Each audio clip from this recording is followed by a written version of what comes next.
বেশিরভাগ হিন্দু বসবাস করে, ওরা কাজ শেষ করে বাসায় যাচ্ছে। মাসির কেসি দিয়ে দিও না না হম পড়িব। কেমন আছেন সবাই? আজকে সামান্য আইটেম নিয়ে হাজির হয়ে গেলাম ইফতারি করার জন্য। এগুলো ইফতারি আইটেম আছে খেজুর, বেগুনি, পেঁয়াজু, জিলাপি।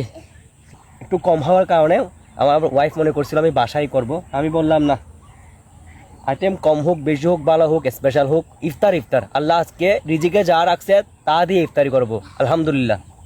জিলাপি খেয়ে ফেলছো তুমি? আপু চল একটু রাখো জিলাপি দিচ্ছে। ইফতারি শুরু করবো খেজুর দিয়ে।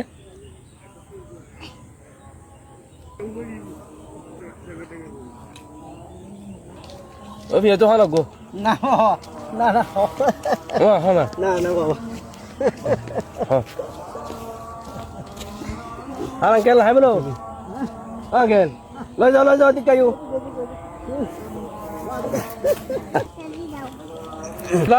আমার ইফতার করাটা কিভাবে নিচ্ছেন কিনা জানি না, যে বাসায় গত 3 দিন ইফতারি করছি না, যার গুণ ভালো লাগছে। এখানে পরিবেশে একটা প্রকৃতি সৌন্দর্য উপভোগ করে ইফতারি করতে আমার ভীষণ ভালো লাগছে।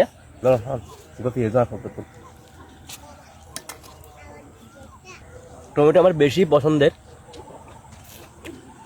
আলহামদুলিল্লাহ। আচ্ছা লাখ লাখ শুক্রিয়া যে ইফতারি শেষ করলাম, ইফতার করলাম। গতকাল চুলো আইটেম খেতে ইচ্ছে করছিল, চনা আইটেম। আল্লাহ তার রিজিকে রাখছে। কিন্তু আমার সবচেয়ে আজকে বেশি ভালো লাগছে, আজকে এই রুট দিয়ে কিছু কাকা, কিছু মাসি বা পিসি বলেন, আর একটা ছোটো দিদি যাওয়ার সময়, কাজ শেষে যাওয়ার সময় ওদের ইফতারি আইটেম দিতে পারছি। এজন্য আমার ভীষণ ভালো লাগছে। রিজিকের মালিক আল্লাহ, হয়তো বা ওদের রিজিকে এসব লেখা ছিল। আজকে এ পর্যন্ত। সবাই ভালো থাকবেন, সুস্থ থাকবেন, আমার জন্য দোয়া করবেন। আসসালামু আলাইকুম।